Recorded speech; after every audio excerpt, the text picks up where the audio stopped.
On June 4, 2025, the United States issued what its own officials called the most comprehensive sanctions package ever leveled against the Iranian energy sector. 37 entities, 14 tankers, 3 oil terminals. The Treasury Department said, and I'm quoting directly, that this would fundamentally degrade Iran's ability to fund its destabilizing activities. Hold on to that phrase, fundamentally degrade, because I am going to return to it. 48 hours later, Iranian oil exports had not dropped. They had not even slowed, and the tankers that were sanctioned were already sailing under different flags, routing through different ports, clearing through financial channels that Washington does not control and, more importantly, cannot control. Not because the sanctions were poorly written, not because enforcement was lazy, but because the architecture that Iran now operates inside was specifically built to make American sanctions structurally irrelevant. That architecture has a name. It is the Russia-China axis, and what Iran just demonstrated is not a sanctions evasion story. It is a proof of concept for the most consequential strategic realignment since Bretton Woods, and almost nobody in Washington is asking the right question about it. Here's the wrong question. The wrong question is, how did Iran get around these sanctions? That question assumes the game is still American sanctions versus Iranian evasion. It assumes the fundamental structure of American economic coercion is intact, and that Iran is a clever mouse running from a cat. That is the framework cable news is using. That is the framework most think tank analysis is using.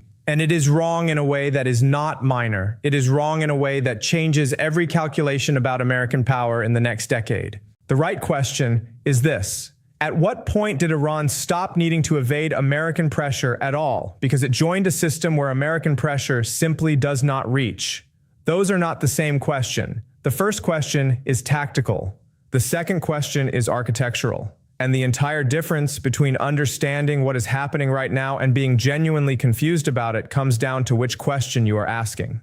I want to spend the next 25 minutes showing you the framework that answers the second question, because once you see it, you will not be able to unsee it, and you will understand why the sanctions announcement on June 4th was not a policy failure. It was a symptom of something much more foundational. It was America applying a tool from 1990 to a world that was rebuilt in 2022. Let me give you the framework. I am going to call it the parallel architecture problem. Here is the core idea. For roughly 30 years after the Cold War, American strategic dominance rested not just on military power, but on infrastructural monopoly. The United States did not merely have the strongest army. It controlled the pipes. It controlled SWIFT, the global financial messaging system. It controlled the dollar clearing networks. It controlled the primary shipping insurance markets. It controlled the satellite navigation systems that commercial shipping depends on. It controlled the semiconductor supply chains that every modern military and every modern economy runs on. And because it controlled all of those pipes simultaneously, it had a kind of leverage that history had never seen before. You did not have to invade a country to cripple it.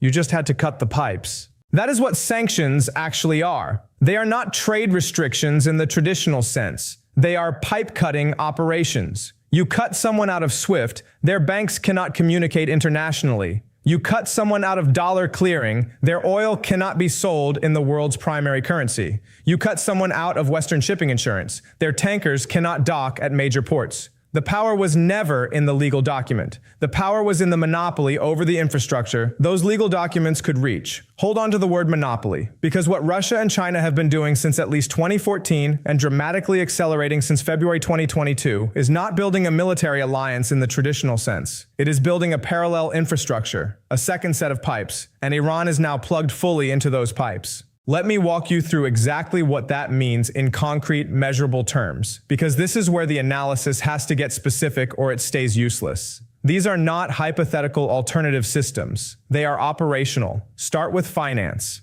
China's cross-border interbank payment system, CIPS, now processes transactions in yuan for over 100 countries. Russia's SPFS, its domestic financial messaging system, was connected directly to Chinese CIPS in 2023. Iran was integrated into that connection in stages throughout 2023 and 2024. What this means in practice is that an Iranian oil sale to a Chinese refinery no longer requires a dollar transaction, does not touch SWIFT, and does not pass through any node that American regulators can reach. The Treasury Department can sanction every entity it wants. The transaction simply does not use the infrastructure those sanctions are designed to interrupt.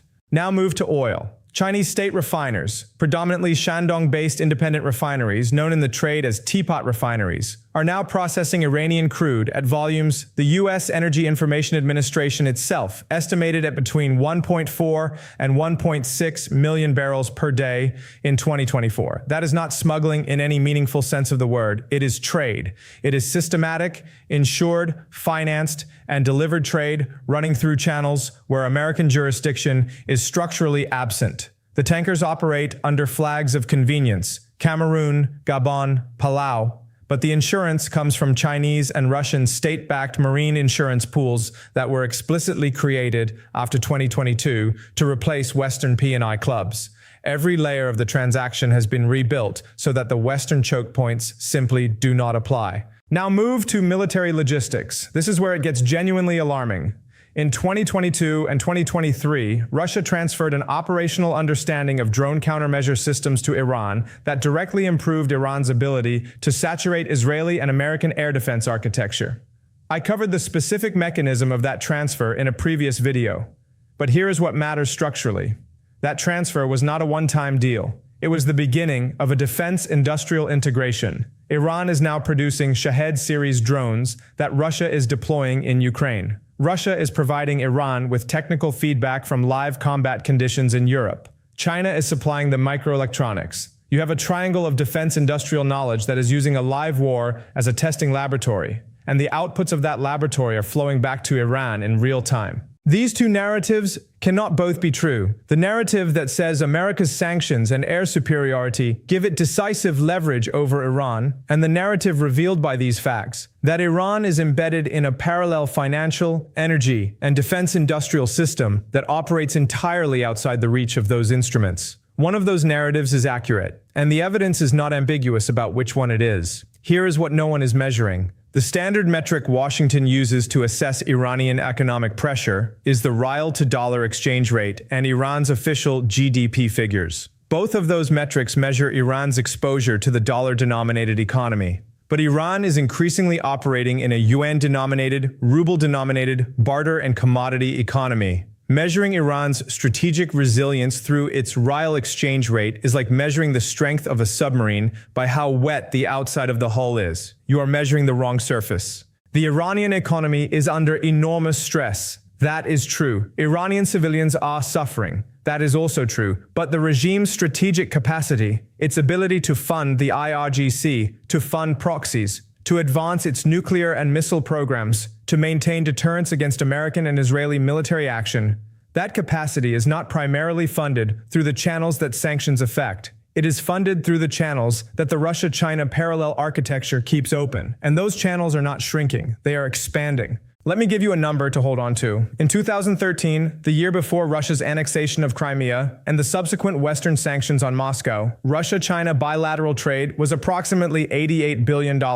In 2023, it exceeded $240 billion. That is a 172% increase in a decade, and the acceleration has been sharpest since 2022. That is not an incidental trade relationship.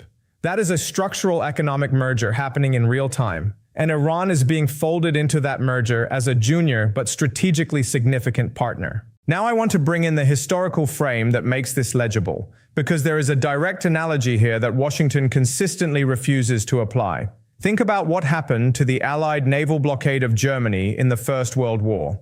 Britain imposed one of the most comprehensive economic blockades in modern history on Imperial Germany from 1914 onward. By 1917, Germany was facing genuine food shortages. The blockade was causing real suffering. And yet Germany fought for 4 more years because its military-industrial capacity was not destroyed by the blockade. The blockade hurt the civilian population. It did not stop the war machine at the pace that Allied strategists expected. The reason was that the German military economy had already pre-positioned critical inputs, developed substitutes, and reorganized supply chains in ways the blockade designers had not fully modeled. What Russia and China have done for Iran is something structurally similar, but they have done it proactively, before the maximum pressure campaign, not reactively, after it. Iran's economy has been under sanctions since 1979 in various forms. What changed after 2022 is that the global fracture created by Russia's invasion of Ukraine gave Iran access to a genuine alternative architecture rather than mere workarounds. It moved Iran from sanctions evasion to sanctions immunity across critical dimensions.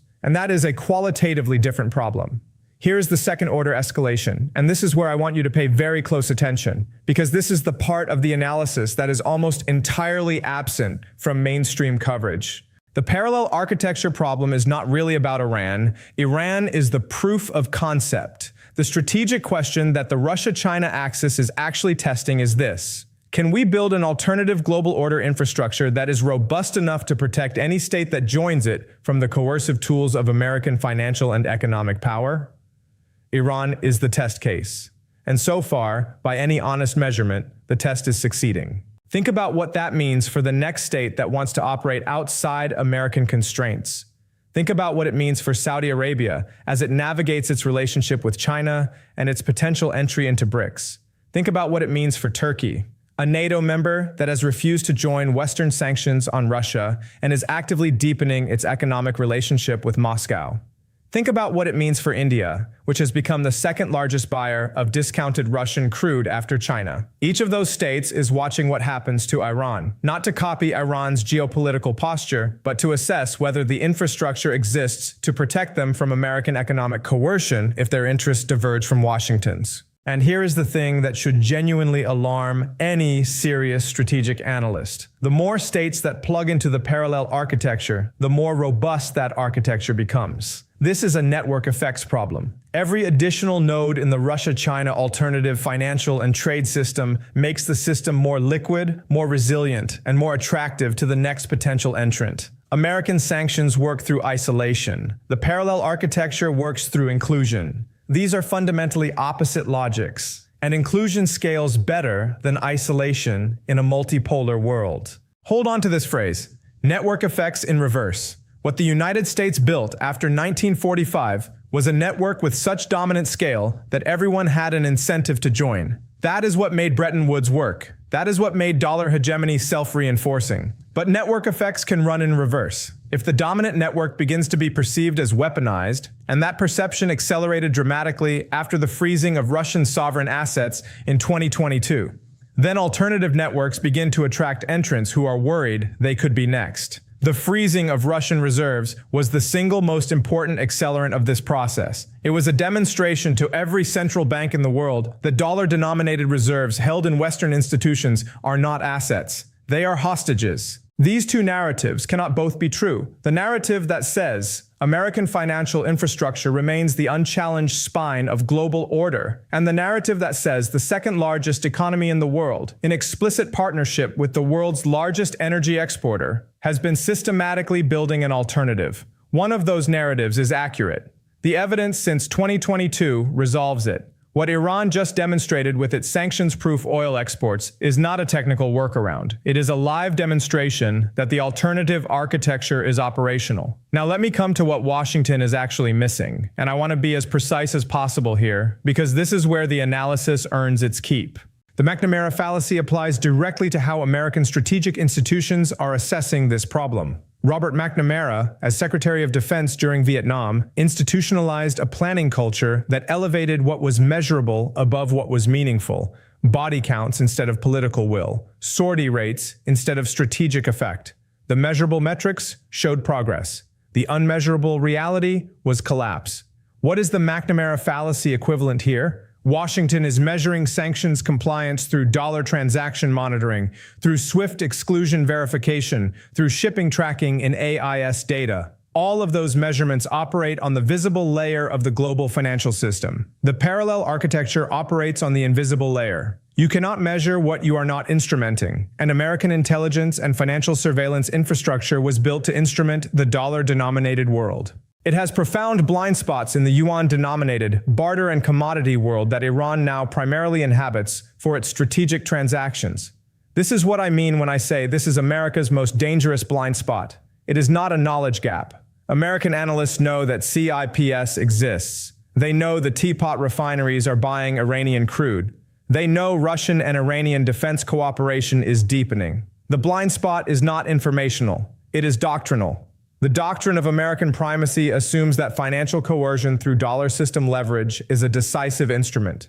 That doctrine has not been seriously revised since the early 1990s, and the world has been rebuilt around it in ways that are eroding its effectiveness faster than American strategic institutions are willing to institutionally acknowledge. Here is the proof of that doctrinal rigidity. In the same week that the June 4th sanctions package was announced, the U.S. Treasury released a report on sanctions effectiveness that cited Iran as a case where sustained economic pressure continues to constrain strategic options.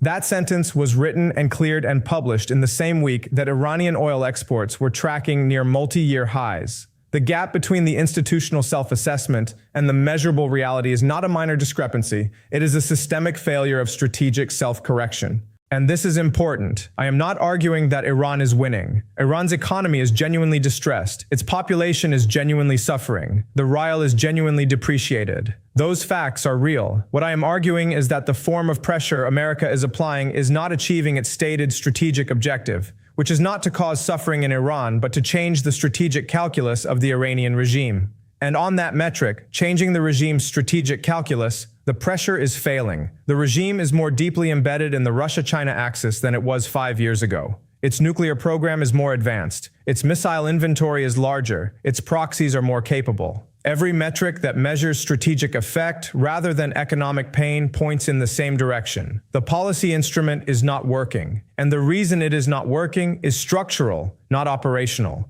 Now let me give you the watch list. These are the specific indicators to track over the next 48 to 96 hours. And over the next several weeks, that will tell you whether this analysis is correct or whether I have gotten something wrong. First indicator, watch whether China's state-run Global Times or Xinhua publishes any commentary on the June 4th sanctions in the context of CIPS expansion. If Beijing uses this moment to quietly announce expanded CIPS membership or UN settlement frameworks with Gulf states or African oil producers, that is confirmation that China sees the Iranian proof of concept as a marketing moment for the alternative architecture. Second indicator, watch Russian and Iranian joint statements on the International North-South Transport Corridor, the INSTC. This is a rail and sea logistics route connecting Russia to Iran to India that bypasses Western-controlled shipping lanes entirely. Any acceleration in INSTC development timelines in the next 30 days should be read as a direct response to the sanctions package, not a coincidence, a strategic signal.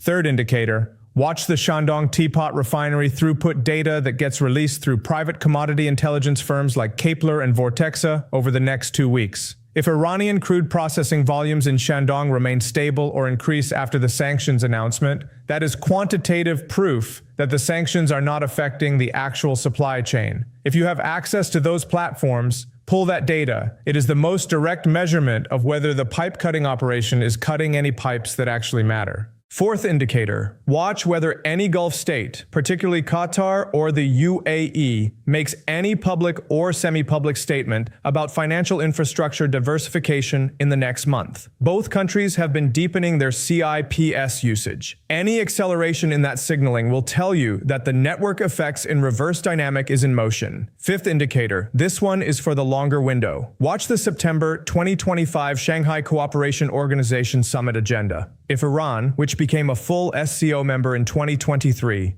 is given a prominent role in discussions about alternative payment infrastructure, that is institutional confirmation that the parallel architecture is being formalized at the multilateral level. These are not hypotheticals. They are measurable events with specific timing windows. I want you to track them, compare them against what I have laid out here, and come back and tell me where the evidence diverges from the framework.